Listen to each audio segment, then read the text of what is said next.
Hi అండి, welcome back to Priya's kitchen. ఈరోజు మన రెసిపీ పులిహోర, అది కూడా గోంగూర ఫ్లేవర్తో. రొటీన్గా చింతపండుతో నిమ్మకాయతో చేస్తూనే ఉంటాం, కానీ గోంగూరతో ఇలా ట్రై చేయండి. చేసే విధానం చాలా సింపుల్గా ఉంటుంది, తినేటప్పుడు చాలా టేస్టీగా ఉంటుంది. ఇలా చేయాలి అంటే దీనికోసం మనకి ముందుగా గోంగూర కావాలి. ఈ గోంగూర 2 కట్టల వరకు ఉంటుంది. ఇలా ఆకుల్ని సపరేట్ చేసుకోవాలి. వాటర్లో 2-3 సార్లు క్లీన్ చేయాలి. నేను తీసుకున్న గోంగూర ఎర్ర కాడలతో ఉంటుంది, పుల్లగా ఉంటుంది.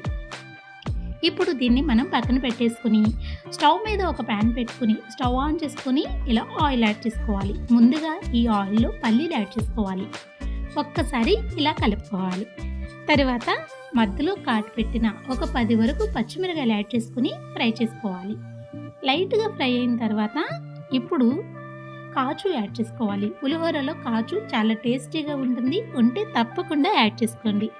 తర్వాత 2 టేబుల్ స్పూన్ల వరకు పచ్చెనగపప్పు కూడా యాడ్ చేసుకుని ఇలా బాగా కలుపుకుంటూ ఫ్రై చేసుకోవాలి. ఇవి లైట్గా ఫ్రై అయిన తర్వాత ఇందులోకి ఒక 2-3 ఎండుమిరపకాయలు యాడ్ చేసుకోవాలి. 1 టేబుల్ స్పూన్ వరకు జీలకర్ర ఆవాలు కూడా యాడ్ చేసుకుని ఫ్రై చేసుకోవాలి.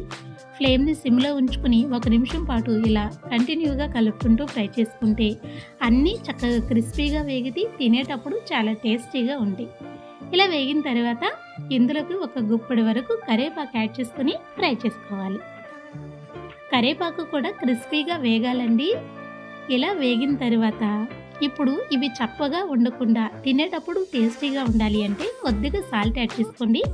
మంచి కలర్ కోసం కొద్దిగా పసుపు కూడా యాడ్ చేసుకుని ఇలా బాగా కలుపుకుని ఫ్రై చేసుకోవాలి. ఇలా ఫ్రై అయిన తర్వాత ఇప్పుడు వీటిని మనం ఆయిల్ నుంచి సపరేట్ చేసుకోవాలి. ఒక గిన్నెలో కానీ లేదా ఒక చిన్న ప్లేట్లో కానీ ఇవి మొత్తం తీసేసుకోవాలి. ఇలా వేయించడం వల్ల మనం పులిహోర తినేటప్పుడు క్రిస్పీగా పులిహోర చాలా టేస్టీగా ఉంటుంది. ఇలా మొత్తం తీసేసుకోవాలండి. వీటిని మనం పక్కన ఉంచుకున్నాం. ఇప్పుడు ప్యాన్లో ఉన్న ఆయిల్ ఉంది కదా, ఈ ఆయిల్లోనే గోంగూర యాడ్ చేసుకోవాలి. ఇలా గోంగూర మొత్తం యాడ్ చేసిన తర్వాత మూత పెట్టేసి 1 నిమిషం పాటు కుక్ చేసుకుంటే ఈ గోంగూర చక్కగా మగ్గిపోతుంది. ఇప్పుడు ఒకసారి చెక్ చేసుకుందాం. చూడండి, గోంగూర కలర్ మారింది కదా. ఇప్పుడు ఇందులోకి 1 టేబుల్ స్పూన్ పసుపు యాడ్ చేసుకోవాలి. టేస్ట్కి సరిపడా సాల్ట్ కూడా యాడ్ చేసుకోవాలి. ముందు మనం పోపులో కొంచెం యాడ్ చేసాం కాబట్టి చూసి యాడ్ చేసుకోండి. ఇలా బాగా కలుపుకుంటూ ఉడికించుకోవాలి. గట్టితో ఇలా స్మాష్ చేస్తూ కుక్ చేశారు అంటే ఈ గోంగూర చక్కగా ఉడికిపోతుంది. ఈ గోంగూరలో ఆయిల్ ఉంది కదా, ఆ ఆయిల్ సపరేట్ అయ్యేంత వరకు దీన్ని చక్కగా వేయించుకోవాలి. ఇలా వేగిన తర్వాత ఇప్పుడు వేడి రైస్ యాడ్ చేసుకుని ఈ గోంగూర మొత్తం కలిసేటట్టు బాగా కలుపుకోవాలి.